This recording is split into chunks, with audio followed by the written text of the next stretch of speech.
آپ جب راہ خدا میں دیتے ہیں تو آپ کے رزق میں، مال میں کبھی کمی نہیں آتی۔ اللہ کے محبوب نے 3 چیزیں قسم کر کے کہی ہیں۔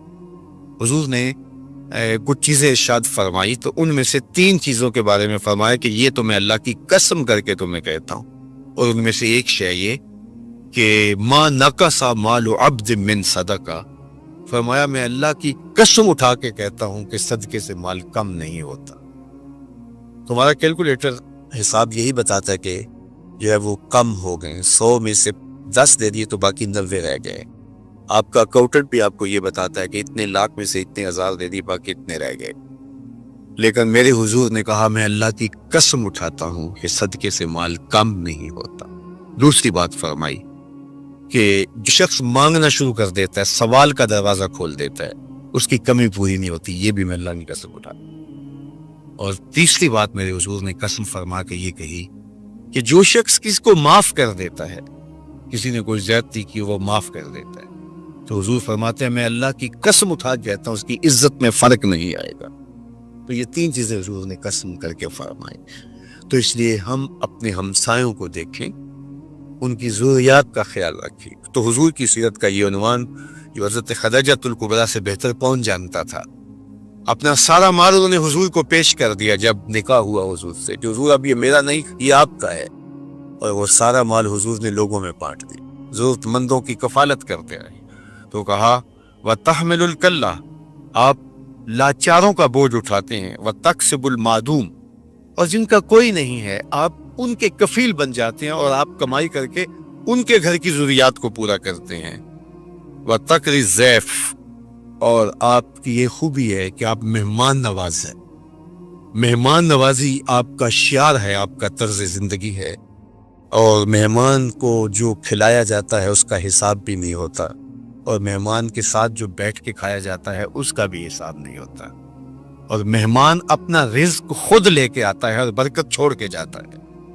تو مہمان کو کبھی بھی بوجھ نہیں سمجھنا چاہیے۔ تو کہا کہ اور تیسری اور آخری بات وَتَعِينُوا عَلَىٰ نَوَائِبِ الْحَقِّ، جو لوگ مشکلات میں پھنسے ہوتے ہیں، مصیبت میں پھنس جاتے ہیں، مسائل میں گر جاتے ہیں، آپ ان کی مدد کرتے ہیں۔ ابھی حضور اعلان نبوت نہیں کیا، ابھی پہلی وحی نازل ہوئی ہے، تو حضور کی ماضی کی سیرت کو حضرت خدیجہ الکبریٰ لوگوں کے سامنے رکھ لی۔ آپ اس سے بھی پیچھے چلے جائیے۔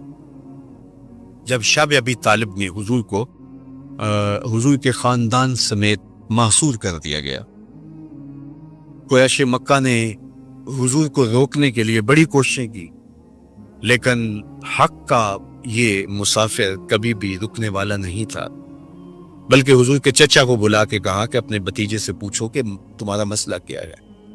دولت مال چاہیے تو ہمسائے لوگ مل کے اتنی دولت ان کو دے دیتے ہیں کہ کوئی کمی نہیں رہے گی، اور اگر کسی خاتون سے نکاح کرنے کی آرزو دل کے کسی گوشے میں ہو تو وہ بھی بتائیے، کسی سردار کی بیٹی سے نکاح کرنا چاہیں تو ہم اس کے لیے بھی حاضر ہیں، لیکن یہ بتوں کی مخالفت چھوڑ دی جائے۔ تو جب بہت ساری باتیں کی سب نے مل کے کی، اور جو ہے وہ دباؤ بھی ڈالا کہ اگر نہیں یہ کرتے تو پھر حالات کی تلخیاں اور جو کچھ ہے وہ آپ کے سر پہ ہوں گی۔ تو حضور کے چچا جناب ابو طالب حضور کے پاس آئے، تو ان کی طبیعت پر کچھ بوجھ تھا، تو انہوں نے کہا کہ بھتیجے میں اکیلا اتنے قبائل کے ساتھ لڑائی کا بوجھ نہیں اٹھا سکتا، میری کمر کمزور ہے۔ تو حضور علیہ الصلوۃ والسلام کی خدمت میں انہوں نے کہا کہ وہ تو اس طرح کی باتیں کر رہے ہیں۔ تو آقا کریم نے جو جواب دیا وہ سنیے۔ آپ نے فرمایا یا امی لو وضع الشمس فی یمینی والقمر علی یساری، اگر وہ سورج میرے دائیں ہاتھ میں رکھ دیں اور چاند کو لا کے میرے بائیں ہاتھ میں رکھ دیں اور دنیا بھر کے خزانے میرے قدموں میں ڈھیر کر دیں، میں کبھی بھی حق کو باطل اور باطل کو حق نہیں کہہ سکتا۔ یہ وہ چیز ہے جہاں پر ہمیں کھڑا ہونا چاہیے۔ یہ رشوت کیا ہوتی ہے؟ ہم اداروں میں افسر بن کے بیٹھتے ہیں اور ہم کسی ذمہ دار منصب پہ بیٹھتے ہیں تو ہمیں چند ٹگوں سے کوئی خرید لیتا ہے، ہمارا ضمیر پھر کہاں ہوتا ہے؟ کائنات کی نعمتیں اس کو پیشکش کی جا رہی ہیں جو پیدا ہوا تو باپ کا سایہ سر پہ نہیں ہے، 6 سال کی عمر ہے تو ماں انتقال کر گئی ہے، یہ حالت ہے۔ لیکن کہا جا رہا ہے کہ جناب آپ کو جو چاہیے ہم فراہم کرتے ہیں، لیکن کہا لو وضع الشمس فی یمینی، اگر وہ سورج کو میرے دائیں ہاتھ میں رکھتے ہیں اور چاند کو میرے بائیں ہاتھ میں رکھتے ہیں اور میرے پاؤں میں کائنات کے خزانے لا کے دولت قارون بھی رکھ دے، لیکن میں پھر بھی حق کو حق کہوں گا، باطل کو باطل کہوں گا، تو میں چند ٹگوں پہ اپنے ضمیر کا سودا کیسے کر سکتا ہوں اگر میں رسول اللہ کو مانتا ہوں، اگر میں حضور علیہ الصلوۃ والسلام کا فالوور ہوں، اگر میں ان کا امتی ہوں، ان کا غلام ہوں، ان کا عاشق ہوں، تو پھر میں کیوں اپنے ملک کو بیچوں، میں کیوں عدل کو بیچوں، میں کیوں انصاف کو بیچوں، میں کیوں اپنے منصب کو بیچوں، میں کیوں لوگوں کے حق غصب کروں، لوگوں پر زیادتیاں کروں، میں دیوار رکھتے ہوئے ہمسائے کے 2 انچ دبانے کے لیے اپنی ضمیر کا سودا کر لوں، میز کے اوپر سے رشوت پکڑوں یا نیچے سے پکڑوں، فرق نہیں پڑتا اس سے، میں اپنے ضمیر کا سودا کیا ہے اور برسرے بازار کیا ہے اور بہت سستا بیچا ہے میں نے اپنے آپ کو۔ وہ کیا کسی نے کہا تھا کہ ہر دو عالم قیمت خود گفتائی، نرخ بالا کن کہ ارزانی ہنوز، 2 جہاں کو تو نے اپنی قیمت بتایا ہے، اپنا نرخ بتایا ہے کہ 2 جہاں میری قیمت لگتی ہے، کہا قیمت بڑا ابھی سستا بک رہا ہے، یہ ساری کائنات تیری قیمت لگا دی جائے لیکن تیری قیمت پھر بھی نہیں ہے اور تو سستا بک رہا ہے، نرخ بالا کن کہ ارزانی ہنوز، تیری قیمت جو ہے وہ یہ 2 جہاں نہیں ہے، تیری قیمت صرف تیرے رب کی رضا ہے۔ تو کہا کہ میں کبھی بھی، تو یہ حضور علیہ الصلوۃ والسلام کی زندگی تھی۔ خیر انہوں نے جب کہا کہ میں تو نہیں تمہاری بات کو ماننے والا، تو پھر انہوں نے سماجی بائیکاٹ کر دیا، سوشل بائیکاٹ کر دیا اور حضور کو شب ابی طالب میں مقید کر دیا۔ تو حضور کے چچا نے اس وقت ایک قصیدہ لکھا حضور کے نام، چونکہ یہ پانی نہیں پہنچنے دیتے تھے، غلہ نہیں پہنچنے دیتے، کوئی باہر سے بھی آتا تاجر تو اس کا غلہ خود خرید لیتے کہ کہیں وہ بنو ہاشم کے پاس نہ چلا جائے، اور وہ خرید کے اپنی زندگی اور موت کے درمیان جو ٹوٹتا ہوا رشتہ ہے جو ہے وہ اس کو کہیں بچا نہ پائیں۔ تو حضور کے چچا نے ایک ماضی کا واقعہ قریش کو یاد دلایا اس قصیدے میں۔ ہوا اس طرح کہ حضور کی عمر تھی کوئی 9 سال یا 8 سال کہ مکے میں قحط پڑ گیا، تو حضور کے چچا کے پاس لوگ آئے کہ قحط پڑ گیا ہے اور آپ اولاد اسماعیل سے ہیں، تو اللہ کی بارگاہ میں دعا کیجئے کوئی بارش کے آثار پیدا ہوں اور کوئی سبزہ پیدا ہو۔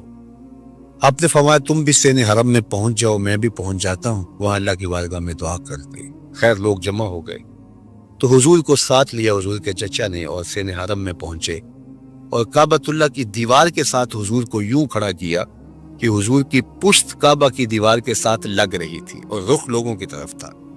تو جب یوں حضور کھڑے ہو گئے تو حضور کے چچا نے ایسے ہاتھ پھیلا کے کہا اے اللہ اس بری رنگت والے کے صدقے بارش نازل کر دے۔ راوی کہتا ہے، ابن اساکر نے لکھا ہے، باقی لوگوں نے بھی لکھا ہے کہ ابھی جو ہے وہ لوگ گھروں کو نہیں پہنچے تھے کہ چھم چھم می برسنے لگا اور لوگ بھیگ کے گھروں کو گئے، تو اتنا سبزہ ہوا کہ لوگ خوشحال ہو گئے۔ تو آج جب حضور علیہ السلام اور حضور کے خاندان کو شب ابی طالب میں مقید کر دیا گیا تو کچھ پہنچنے بھی نہ دیا جاتا، تو حضور کے چچا نے یہ پرانا واقعہ قریش کو یاد دلاتے ہوئے کہا وَأَبْيَضُ يُسْتَسْقَى الْغَمَامُ بِوَجْهِهِ سِمَالُ الْيَتَامَى عِصْمَةٌ لِلْأَرَامِلِ، آج تم پانی نہیں پہنچنے دیتے، غلہ نہیں آنے دیتے، وہ واقعہ بھول گئے ہو جب قحط پڑا تھا اور نہ بارش برستی تھی، نہ سبزہ اگ رہا تھا، جانوروں کی چھاتیاں بھی سوکھ گئی تھی، دودھ بھی نہیں مل رہا تھا۔ یہی میرا وہ گوری رنگت والا بھتیجا تھا جس کے چہرے کو دیکھ کے امڈ کے بادل آئے تھے۔ وہاں 2 لفظ گئے، سمال الیتامى عصمۃ للارامل، یہ میرا وہی بھتیجا ہے جو یتیموں کا سہارا ہے اور بیواؤں کا آسرا ہے۔ اب حضور جب خود یتیم تھے، یتیمی کی عمر بلوغت سے قبل ہوتی ہے، تو یتیم ہو کر بھی یتیم پرور تھے، یتیم ہو کر بھی یتیم پرور تھے، اور حضور بیواؤں کے گھروں میں جا کے ان کا پانی بھر آتے اور یتیموں کی مدد کرتے اس دور میں جب خود درد یتیمی سہ رہے تھے۔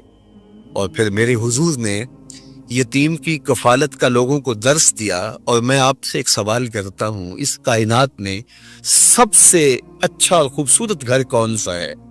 تو کوئی یہ کہے گا کہ جو شہر کے وسط میں ہے وہ گھر اچھا ہے، کوئی یہ بولے گا جو تعلیمی اداروں کے قریب ہے، بچوں کو آنے جانے کی سہولت رہتی ہے، وہ گھر اچھا ہے۔ کسی نے کہا نہیں جو بر لبے سڑک ہے، کسی نے کہا کہ جو علاج گاہوں کے زیادہ قریب ہے، کوئی بولا جو عالی نسب سوسائٹی میں واقع ہے جہاں سیکورٹی کے حصار ہیں، آسانی رہتی ہے۔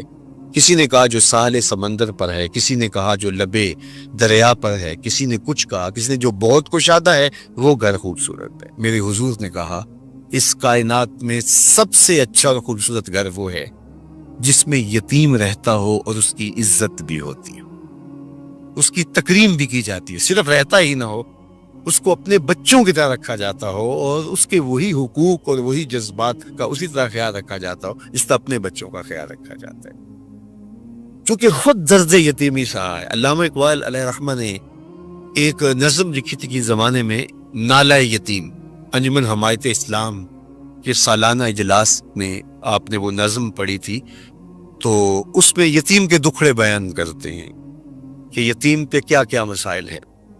تو اس نالہ یتیم میں وہ مثال کے طور پہ کہتے ہیں جب عید کا چاند نظر آتا ہے تو وہ ایک زمانہ تھا لوگ چھتوں پہ چڑھ کے چاند دیکھا کرتے تھے، تو عمومی بچے زیادہ چڑھتے تھے اور جب چاند نظر آتا تو وہ پھر دوڑتے نیچے آتے اور مبارکیں دیتے اپنے ماں باپ کو کہ چاند طلوع ہو گیا۔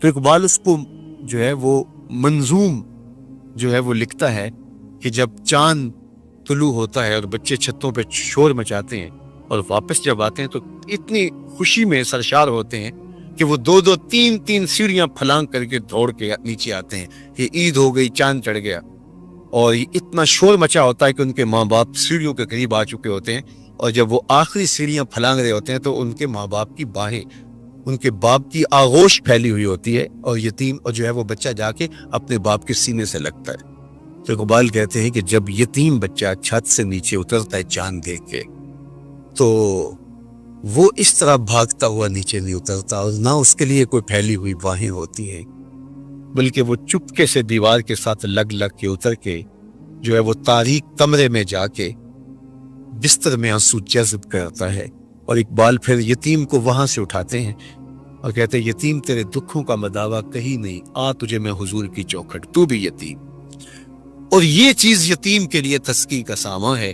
پھر امت سے میرے حضور مخاطب ہو کے کہتے ہیں، اقبال کا یہ تصور ہے کہ گر تم سمجھو تو 100 باتوں کی یہ ایک بات ہے، آبرو میری یتیمی کی تمہارے ہاتھ ہے، کہ اب تم نے یتیموں کی کفالت کرنی ہے، اور فرمایا آنا وکافل الیتیم کہاتین یوم القیامہ، میں اور یتیم کی کفالت کرنے والا قیامت کے دن اس طرح قریب ہوں گے جس طرح میری 2 انگلیاں قریب ہیں۔ یتیموں کو عزت دی، اور میں آپ کو بتاؤں کہ ایسا رنگ اور ایسی لطافت اور ایسا درد دل اور ان کی نزاکت قلبیہ کا ایسا لحاظ کسی نے نہیں کیا ہوگا جو میرے حضور نے کی۔ مجمع اصحاب تھا، ہجوم عاشقاں تھا، تو ایک شخص نے عرض کی حضور میرے لیے دعا کر دیجئے، میرا بچہ گم ہے، کئی دن سے مل نہیں رہا۔ قبر اس سے کہ دعا کے لیے ہاتھ اٹھتے اور اجابت کے سارے در کھل جاتے۔ مجلس میں موجود ایک شخص نے کھڑے ہو کے کہا، حضور میں ابھی آیا ہوں فلاں باغ کے قریب سے گزر کے، اور میں نے بچوں کے ساتھ اس کے بیٹے کو کھیلتے ہوئے دیکھا ہے۔ جب باپ نے سنا کہ میرا بیٹا فلاں باغ میں ہے تو وہ دوڑ گیا، فرمایا اسے بلاؤ۔ بلایا گیا، بہت جلدی ہے؟ جی حضور آپ جانتے ہیں کہ باپ کے جذبات کیا ہوتے، 2-3 دن سے بچھڑا ہوں، آنکھیں ترس گئی ہیں، ممتا کی ماری ہوئی ماں الگ بے چین بے قرار ہے، میں چاہتا ہوں جلدی ملوں، آنکھیں ٹھنڈی کروں اور ماں کی گود تک اس کے بچے کو پہنچاؤں، اس نے نہ کچھ کھایا ہے نہ کچھ پیا ہے، اس کو قرار پہنچے۔ فرمایا ضرور جاؤ، میں تمہیں روکتا نہیں، روکنے کے لیے بلایا بھی نہیں، تمہارے جذبات سے بھی آگاہ ہوں، لیکن تمہیں بلایا ہے تو اس کا بھی ایک مقصد ہے۔ جی حضور ارشاد فرمائیے۔ فرمایا جب باغ کنارے جاؤ اور بچوں کے ساتھ اپنے بیٹے کو کھیلتا ہوا پاؤ تو اس کو بیٹا بیٹا کہہ کے آوازیں نہ دینے لگ جانا، اس کا نام لے کے پکارنا۔ عرض کی حضور وہ میرا بیٹا ہے، اگر بیٹا کہہ کے پکارو تو حرج بھی کیا ہے؟ فرمایا تم نے نام بھی تو کوئی رکھا ہے، اس نام سے پکارنا۔ جی حضور آپ کا حکم، لیکن بیٹا کہہ کے کیوں نہ پکارو؟ فرمایا تم نہیں جانتے، کئی دنوں سے بچھڑے ہوئے ہو، تمہارے لہجے میں بلا کا رس ہوگا، بڑی مٹھاس ہوگی، لہجے میں بہت شہد ٹپک رہا ہوگا، اور تم نہیں جانتے، ہو سکتا ہے ان کھیلنے والوں میں کوئی یتیم بھی کھیل رہا ہو، اور جب تم اپنے بیٹے کو بیٹا کہہ کے پکارو گے تو اس کا کلیجہ چر جائے گا، آج میرا باپ ہوتا تو مجھے بھی بیٹا کہہ کے پکارتا۔ تو کہا یہ شوق گھر جا کے پورا کر لینا، بچوں کے سامنے اپنے بیٹے کو بیٹا کہہ کے نہیں پکارنا، اس بات سے منع کیا گیا کہ بیوہ کے سامنے اپنی بیوی سے ملاطفت نہیں کرنی، اظہار محبت نہیں کرنا۔ اس بات سے منع کیا گیا کہ غریب کے سامنے اپنی دولت کی نمائش نہیں کرنی، بلکہ میرے حضور نے تو یہاں تک فرمایا کہ اپنے گوشت کی خوشبو سے غریب ہمسائے کو تکلیف نہ دو، یا تو تھوڑا پانی زیادہ ڈال لو، شوربے کی پیالی ہمسایوں کے گھر بھی بھیج دو، اور اگر ایسا نہیں کر سکتے تو ایسے زاویے میں، ایسے وقت میں کھانا پکاؤ کہ غریب کے بچوں تک مہک نہ پہنچ پائے۔ بچے تو بچے ہوتے ہیں، وہ ضد کر بیٹھے، غریب باپ ضد پوری نہ کر سکتا ہوا تو ان بلکتے بچوں کے آنسو کون پوچھے گا؟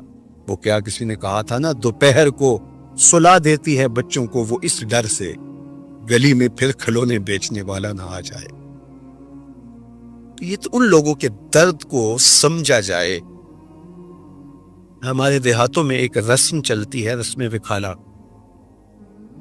شاید آپ کے شہر میں نہ ہو اور اس کی کوئی اور صورت یہاں پائی جا رہی ہو۔ وہ یہ ہوتا ہے کہ جب ہم بیٹی کی شادی کرتے ہیں تو اس کو جو جہیز دینا ہوتا ہے وہ 4 پائیوں کے اوپر بچھا دیتے ہیں، اور ایک خاتون کو کہتے ہیں جاؤ پورے محلے کی خواتین کو بتاؤ کہ ہماری بیٹی کا جہیز دیکھ لیں، اور پھر محلے کی ساری خواتین آتی ہیں اور وہ دیکھتی ہیں۔ اچھا، دیا تو ہم نے اپنی بیٹی کو ہے، محلے کی خواتین کو ہم کیوں دکھا رہے ہیں؟ صرف داد وصول کرنے کے لیے۔ کل چوپالوں میں تذکرے ہوں کہ واہ واہ سیٹھ صاحب نے، چودھری صاحب نے، خان صاحب نے، ملک صاحب نے کمال کر دی۔ چوپالوں پہ، بیٹھکوں میں باتیں ہوں، تندور پہ باتیں ہوں کہ واہ واہ کمال کر دی، فلاں خاتون نے تو حد کر دی، تم نے داد وصول کر لی، لوگوں نے بھی واہ واہ کہہ لیا، لیکن تم نے یہ نہ سوچا کہ تمہاری بیٹی کا جہیز دیکھنے کے لیے یتیم بچیاں بھی آئیں، اس مزدور کی بیٹی بھی آئی جو بڑھاپے کے باوجود کلی والا ڈبہ اٹھا کے جا کے مزدوروں والے اڈے پہ بیٹھ جاتا ہے، اور اس کو بوڑھا سمجھ کے کوئی قبول نہیں کرتا، اور جوں جوں دھوپ چمکتی جاتی ہے اور دن چڑھتا جاتا ہے تو اس کا دل ڈول رہا ہوتا ہے، اور وہ آنے والوں سے چمٹ کے کہتا ہے مجھے 20 روپے 50 روپے کم دے دینا، مجھے لے جاؤ، لیکن اسے کمزور سمجھ کے کوئی ساتھ لے جانے کے لیے تیار نہیں ہوتا۔ تو پھر جب وہ واپس نوٹی باندھے ہوئے ہاتھ میں ڈبہ اٹھائے واپس جاتا ہے تو کوئی جانتا ہے اس کے قدم کتنے بوجھل ہوتے؟ گھر کی دہلیز عبور کرنا پل صراط عبور کرنے کے مترادف ہوتا ہے اس کے لیے، اور اس کی بیٹیاں جو گھر میں دہلیز میں بوڑھی ہو رہی ہیں اور انہیں صرف اس لیے قبول نہیں کیا جا رہا کہ وہ غریب کی بیٹیاں ہیں۔ آج جب اپنے باپ کو خالی آج بھی مزدوری کے بغیر آتا ہوا دیکھ کے تو کوئی ان کے اندر کی گھٹن اور بے چینی کا اندازہ کر سکتا ہے؟ کوئی پیمانہ ہے آپ کے پاس جو اس کے درد کو ناپ سکے؟ تمہاری بیٹی کا جہیز اس مزدور کی بیٹیاں بھی دیکھنے آئی، تم نے تو داد وصول کر لی، لیکن جو زخم ان کے کلیجے پہ لگے اس کا مداوا کس کے پاس ہے؟ تارا ٹوٹتا سب نے دیکھا، یہ نہ دیکھا ایک نے بھی، کس کی آنکھ سے آنسو ٹپکا، کس کا سہارا چھوٹ گیا۔ تو میرے حضور تو کس قدر نزاکت قلبیہ کا لحاظ رکھنے کی تلقین کرتے ہیں کہ اپنے گوشت کی خوشبو سے غریب ہمسائے کو بھی تکلیف نہ دو۔ سید سلیم گیلانی نے لکھا تھا کہ امیر آدمی آسائش نہ چھوڑے، نمائش چھوڑ دے تو غریبوں کی جان سوکھی ہو سکتی ہے، لیکن ہم اپنا طرز عمل بدلنے کے لیے تیار نہیں ہوتے ہیں۔ آج جو ایلیٹ کلاس کا طرز زندگی ہے اس نے غریبوں کی زندگی کو اور اوکھا کر دیا ہے۔ میرے حضور کو میرے رب نے اختیار دیا کہ اگر آپ چاہیں تو یہ بتا مکہ سونے اور چاندی کا بن جائے، اور آپ جس طرح چاہیں، لیکن حضور نے فرمایا نہیں کہ میں جو ہے وہ فقر کی زندگی کو اختیار کرتا ہوں۔ آج غریب حضور کو دیکھ کر کے ایک تسکین پا جاتا ہے، اور اگر حضور کی سیرت کا یہ عنوان ہمارے سامنے نہ ہوتا تو پھر بتائیے آج غریب کے لیے جائے امان کہاں ہوتی؟ میرے حضور نے غریب کو ان کے دکھ مٹانے کے لیے ایک جملہ ارشاد کیا، سنیے ذرا، کیا حکمت والے نبی ہیں۔ فرمایا کہ جو اللہ کے دیے گئے تھوڑے رزق پہ راضی ہو گیا، جو اللہ کی طرف سے دیے گئے تھوڑے رزق پہ راضی ہو گیا، اللہ قیامت کے دن اس کے تھوڑے عملوں پہ راضی ہو جائے گا۔ کتنا بڑا سہارا ہے، کتنا بڑا آسرا ہے۔ اور اس کا جو ہے رخ، دوسرا رخ کیا ہے؟ جو اللہ کے زیادہ دیے پر بھی راضی نہ ہوا تو پھر وہ سوچے کہ وہ کہاں کھڑا ہے۔ یعنی میں اور آپ ہم دیکھیں کہ ایک طرف جو اللہ کے دیے گئے تھوڑے رزق پہ راضی ہو گیا، اللہ قیامت کے دن اس کے تھوڑے عملوں پہ راضی ہو جائے گا کہ میرے بندے تجھے ضرورت تھی تو پھر بھی میرے پہ راضی ہو گیا۔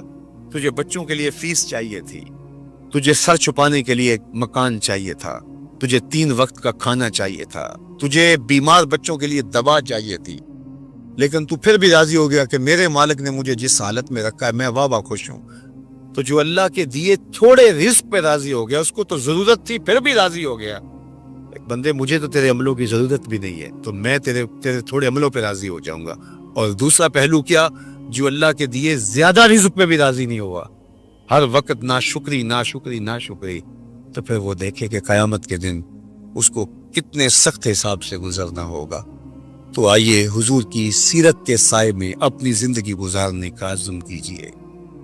حضرت انسان کو اللہ تعالیٰ جل شانہ نے جسم اور روح دونوں کے مجموعے سے پیدا کیا ہے، صرف جسم کا نام زندگی نہیں ہے اور صرف روح کا نام زندگی نہیں ہے۔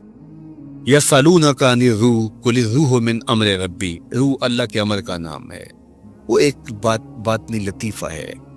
اور جسم یہ آگ ہوا مٹی اور پانی، یہ ان 4 چیزوں کا مجموعہ ہے۔ جب روح چھوڑتی ہے اسے تو یہ بے حس بے جان ہوتا ہے، اس کی کوئی حیثیت باقی نہیں بچتی۔ جسم اور روح ان دونوں کے باہمی ملاپ سے، باہمی ارتباط سے، باہمی امتزاج سے یہ انسان، یہ پیکر اور یہ بولتا وجود، یہ دیکھتی آنکھیں، یہ سنتے کان اور یہ چلتی حرکت کرتی ٹانگیں اور یہ دھڑکتا ہوا دل اور یہ نظام تنفس اور نظام انہضام، یہ سب کچھ جو ہے وہ ان 2 چیزوں کے مجموعے کے دم سے ہے۔ تو جس طرح ہماری جسم کے کچھ تقاضے ہیں، ہمارے جسم کے کچھ تقاضے ہماری روح کے بھی تقاضے ہیں، ساری زندگی ہم جسم کے تقاضوں کے حصول کے لیے لگے رہتے ہیں جو یہیں رہ جانا ہے، اور اس زندگی کے لیے ہم سب کچھ کرتے ہیں جو زندگی 4 دن کی ہے۔ بل تؤثرون الحیات الدنیا والآخرۃ خیر وابقی، کہا تم اس جیتی دنیا کے لیے سب کچھ لگا دیا، ساری صلاحیتیں صرف اس دنیا کی زندگی کے لیے لگا دی، یہ ہے کتنی؟ 60 سال لگا لیجئے، تو تیسرا حصہ تو روز سوتے، 8 گھنٹے روز سوئے اگر، تو 60 سال زندگی ہے، 20 سال تو سو کے گزر گئی۔ کچھ بچپن کے کاٹیے، کچھ بڑھاپے کے، کچھ بیماریوں کے، روزانہ 1 گھنٹہ کم از کم واش روم میں گیا تھے، تو اب بتائیے کہ زندگی باقی بچتی کہاں ہے؟ 20 سال لگا لیجئے، باقی ٹوٹل زندگی بچی، یہ ساری زندگی ہے۔ اور حشر کا صرف 1 دن قرآن بتاتا ہے 50,000 سال کا ہے، 50 سال کا نہیں، 50 سال کا نہیں، 50,000 سال کا 1 دن، اس کے بعد نہ ختم ہونے والی زندگی، موت کو بھی مینڈے کی شکل میں لا کے ذبح کر دیا جائے گا۔ حدیث پاک میں آتا ہے کہ جنتی جنت سے دیکھ رہے ہوں گے، جہنمی جہنم سے دیکھ رہے ہوں گے۔ جنتیوں کے دل میں ایک ہی خدشہ ہوگا کہیں موت نہ آ جائے، جہنمیوں کے سینے میں ایک ہی امید روشن ہوگی کہیں موت آ جائے تو جان چھوٹ جائے۔ جب موت کو بھی موت آ جائے گی، اتنے دکھی ہوں گے جہنمی کہ اگر موت کو موت نہ آئی ہوتی تو یہ دکھ سے مر جاتے، اور اتنے خوش ہوں گے جنتی کہ اگر موت کو موت نہ آئی ہوتی تو یہ خوشیوں کے وفور سے مر جاتے۔ تو ایسی زندگی جو نہ ختم ہونے والی ہے، اس کے لیے میں اور آپ سوچیں کہ ہم نے کیا کیا ہے۔ میرے حضور نے جو ہمیں زندگی دی ہے، وہ یہ جو سیرت دی ہے، جو کردار دیا ہے، وہ یہ زندگی بھی سنوارتا ہے اور وہ زندگی بھی سنوارتا ہے۔ ایسا دین حضور نے نہیں دیا جس طرح راہبانہ دین تھا کہ ٹھیک ہے دنیا ترک کرو تو آخرت ملے گی، میرے حضور نے یہ دین نہیں دیا۔ لا رہبانیت فی الاسلام، اسلام میں رہبانیت کا تصور ہی نہیں ہے۔ یہ زندگی بھی بھرپور گزارو اور وہ زندگی بھی۔ ایک صحابی آئے حضور کی خدمت میں، حدیث میں آتا ہے چوزے کی طرح کمزور تھے، مثال ہے ان کی کمزوری کی۔ تو حضور نے فرمایا تو نے اللہ سے کوئی دعا مانگی تھی؟ اس نے کہا جی حضور میں نے دعا مانگی تھی، شاید وہ قبول ہو گئی۔ کیا دعا مانگی تھی؟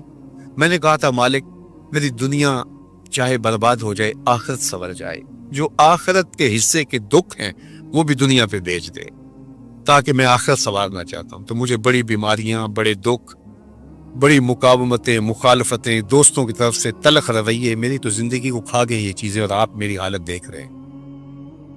تو میں نے اللہ سے کہا تھا میری آخرت ٹھیک ہو جائے، دنیا جیسے تیسے بھی گزرے، برباد ہو جائے دنیا، کوئی ٹینشن۔ اب حضور اس بات پہ خوش نہیں ہوئے کہ اس نے آخرت سنوار لی، دنیا برباد کر لی، ناراض ہوئے۔ فرمایا تو نے یہ کیوں نہیں کہا، تو یہ کیوں کہا کہ میری آخرت سنور جائے اور دنیا برباد ہو جائے، تو نے یہ کیوں نہیں کہا ربنا آتنا فی الدنیا حسنۃ وفی الآخرۃ حسنہ، اے اللہ میری یہ دنیا بھی بہتر کر دے، میری وہ دنیا بھی بہتر کر۔ یہاں ذلیل ہونے کے لیے ہم نہیں آئے، عزت یہاں بھی پائیں اور عزت وہاں بھی پائیں، لیکن ہماری ترجیح کیا ہے؟ وہ زندگی ہے آخرت کی، جہاں ہم نے زیادہ رہنا ہے. میں ابھی ایک ملک کے سفر سے آیا ہوں تو دنیا کے مختلف ممالک میں آنا جانا رہتا ہے. تو وہاں جب میں جاتا ہوں تو دیکھتا ہوں کہ ایک چھوٹے سے کمرے میں 8-10 لڑکے مل کے رہ رہے ہیں اور اپنا کھانا بھی خود تیار کرتے ہیں اور اپنے کپڑے بھی خود دھو رہے ہوتے ہیں. تو میں ان کو کہتا ہوں کہ آپ ایک چھوٹے سے کمرے میں 10 لوگ رہ رہے ہیں تو آپ یہاں پر کنال 2 کنال کا بنگلہ خریدیں, اچھی زندگی گزاریں, یہ کیوں ایسا کر رہے ہیں؟ تو وہ کہتے ہیں حضرت آپ جانتے ہیں ہم نے یہاں کون سا مستقل رہنا ہے, ہمارا پاکستان میں دیکھو 2 کنال کا بنگلہ بن رہا ہے. تو میں کہتا ہوں یہی تو میں سمجھانے آیا ہوں, جہاں جتنا رہنا ہو اتنا ہی وہاں حساب رکھا جاتا ہے. دنیا میں رہیں, ضرور رہیں, بھرپور زندگی گزاریں, لیکن دنیا سے اتنا تعلق رکھیں جتنا ہم اس دنیا میں رہنا ہے. وہ لوگ جن کے ہاں آخرت کا تصور نہیں ہے وہ اس دنیا کو ہی سب کچھ سمجھتے ہیں. وہ تو آنکھیں بند ہوگی تو پتہ چلے گا کہ آخرت تھی یا نہیں. لیکن جن کا آخرت کا تصور موجود ہے ان کو یہ زیبا نہیں ہے کہ اپنی آخرت بارے میں کچھ نہ سوچے. تو اللہ مجھے آپ کو حضور کی سیرت کے سانچے میں زندگیاں ڈال دینے کی توفیق عطا کرے اور حضور کا پیار ہماری روحوں میں اتار دے, ان کے بتائے ہوئے طریقے ہم اختیار کریں. اللہ آپ سب کو سلامت رکھے. میرے بچے ہیں, بیٹے بیٹیاں ہیں, بھائی بہن ہیں, اللہ سب کو جزائے خیر دے. یہ بزرگ اساتذہ معلمین جنہوں نے اپنی زندگیاں وقف کی ہیں, یہاں سے پھوٹتی ضیائیں اور علم و عمل کی روشنی سے ہم اپنے وطن کو تعمیر کر سکیں, ہم اسلام کی ایک خوبصورت شناخت بن سکیں اور دنیا کے جس کونے میں جائیں ہمارا کردار, ہمارا رویہ بتائے کہ ہم حضور کے غلام ہیں, حضور کے عاشق ہیں اور حضور علیہ الصلوۃ والسلام سے محبت کرنے والے ہیں. میرے استاد ایک جملہ کہا کرتے تھے, یہ نہ ہو کہ لوگ تمہیں پوچھے تم کون ہوتے ہو اور تمہیں بتانا پڑے کہ ہم مسلمان ہوتے ہیں.